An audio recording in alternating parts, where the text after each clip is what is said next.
Good morning mga kapangarap, no? May papakita ko sa inyo ngayon, additional na mapagkakakitaan. So, may Uber tayo, may kinuha tayong delivery ngayon. Mga 7 minutes lang. So, sa Edo lang 12 ano lang to, 12 minutes. 7 minutes pala yan, no? 7 minutes delivery. Tapos kikita tayo ng almost $10. Pwede na yan mga kapangarap. Di ba? Sideline lang. Pakita ko sa inyo. Puntahan natin ngayon. So tara mga kapangarap, puntahan na natin sa Edo, Japan. Ito. Yan, Edo, Japan. Puntahan natin ngayon. A little longer than a few minutes later. So mga pangarap, dito tayo sa Edo Grill Sushi. So dyan tayo pipick up ng food. Yan. Yan. Arriving. Yan, dyan tayo ha. Pick up tayo ngayon. Maghatid tayo. Magandang part-time din to. Hawak mo oras mo, di ba? So ganun lang mga pangarap. Paano kumita? Okay. So kunin natin. So ito mga pangarap, kinuha na natin, di ba? Tapos pupunta tayo sa may Pascua lang, malapit lang mga pangarap. Ihatid natin to. So kikita tayo dito ng mga around $10 na rin, di ba? Pwede na rin. Atid ganto lang, no? Hintay lang tayo ng ano. Hawak pa natin oras natin. So deliver ko lang to saglit ha. Maya ulit. A little longer than a few minutes later. Ayun mga pangarap. So na-complete natin yung delivery. So dito tayo sa ano, apartment, 'di ba?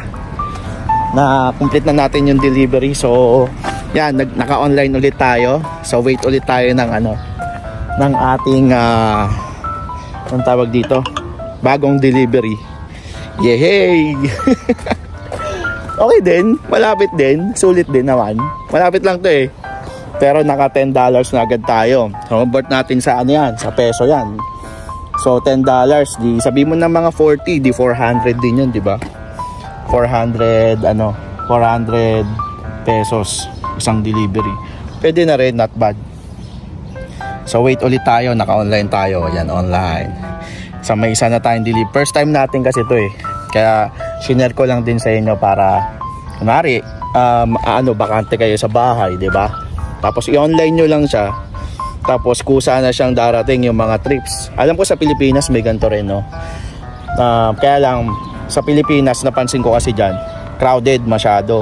Dito rin naman crowded, pero sabi nila ngayon crowded na. Pero sa tingin ko konti pa lang naman dito. Sa tingin ko lang yun Pero we'll see. Tignan natin kung magkano kikitain kasi per week ang sahod dito. So naka $10 na tayo ngayon. So wait pa tayo ulit ng another delivery. Actually ang technique talaga dito ang technique talaga dito dapat pag napunta ka na dito ka na maghihintay para hindi sayang gasolina mo. Pero doon tayo maghintay sa may Mosaic, sa may McDo. Doon tayo maghintay ngayon. Total kasi baka may delivery din na McDo eh. So alright. So hanggang dito lang mga pangarap, pakita ko na lang ulit sa inyo yung yung next delivery natin. Wait tayo ulit.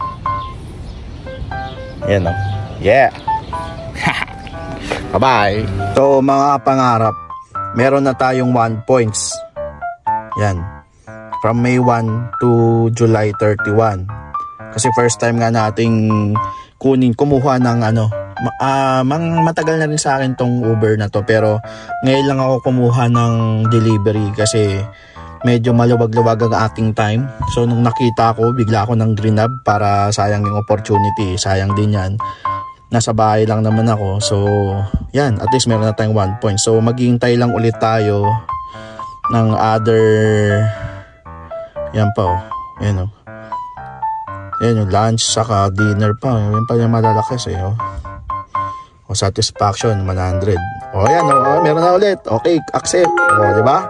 Ganun lang mga kapangarap. Head to your pickup at Burger King, 4219 Dudney Avenue. Alright. So, let's go. Sakto. So, tara na. Sakto mga kapangarap. Habang naghihintay tayo dito, meron na namang di ba? Ano lang. Makakarami tayo ngayon nito. Parang nag-enjoy na ako dito Pag tayo kumita dito ng malaki, ito na lang gagawin ko, full time. Biro lang. Siyempre may full time pa rin tayo. Ano lang to, added lang natin to. So puntahan na natin. O, diba?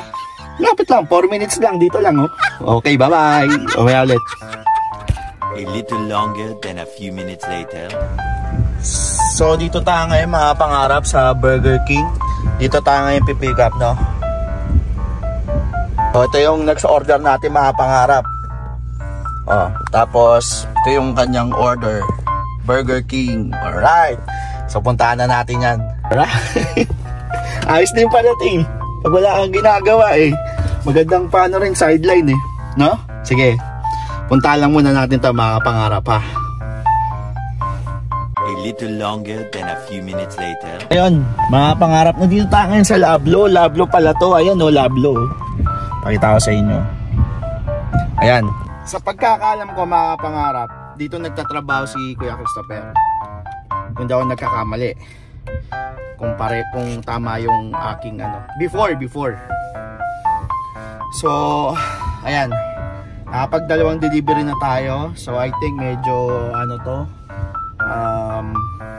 sa Lablo kasi ito so medyo malayo sa mga restaurants. So balik tayo ulit sa mga restaurants para baka may ma-pick up ulit tayo doon. Alright. Ayos, maraming delivery ngayon. Okay. A little longer than a few minutes later. So ayan mga pangarap, bali ngayon nandito tayo ngayon sa McDo. Ayan, dito tayo tumatambay ngayon sa may Albert. Ganda na ito sa sakit na to, diba? Ang ganda, diba? Mustang. Dito tayo tumatambay sa McDo. Kasi itong hilera na to, Albert Street to puro commercial space yan dito sa bandang north. So ito yung pinaka parang sentro nila. Daanan, commercial space, nandito lahat. Mga restaurants, yan. So ngayon, dito na lang tayo tumambay habang naghihintay tayo ng finding trips. Mababasa niyo ba? Yan, finding trips. Yan. Sa Uber. So sa ngayon, meron tayong dalawang delivery. So wait pa tayo. Mamaya, mga alas 4 na So mamaya pupunta naman tayo ng East kasi magdo-donate tayo ng dugo doon. So tingnan na rin natin kung meron tayong mapipick up na doon after nating mag-donate ng dugo. So may oras na ba? 4 no? So mga 4:30 biyahe na tayo doon. So yan mga pangarap. Yan, ipapakita ko sa inyo kung paano kumuha ng sideline dito sa Canada. Isang magandang sideline na to na Uber, no? Delivery. Actually, soon hindi lang pagkain yung ang pwede nating gawin, hindi yung pag-delivery ng pagkain, kung hindi pwede na rin tayo mag-pick up ng mga tao at ihatid natin sila sa kanilang destinasyon, di ba? Pick up and rin, hatid din natin sila sa kanilang mga bahay or kung saan sila pupunta. So ayun, ang next na project natin, pinakita ko lang sa inyo yung dito sa food. Kasi dito pa lang tayo nakakita ng opportunity. No? At least na subukan natin. And now, waiting lang ulit tayo. We'll see. Yan. Wait lang natin yan. No? So, abangan niya mga pangarap. Magandang sideline ito. Okay. Ayun, skip din yung isang yun. Diba? Skip siya. Ano rin yung skip Alright. Wala pa kasing available kay skip Sige, balitaan ko kayo mamaya. Bye-bye.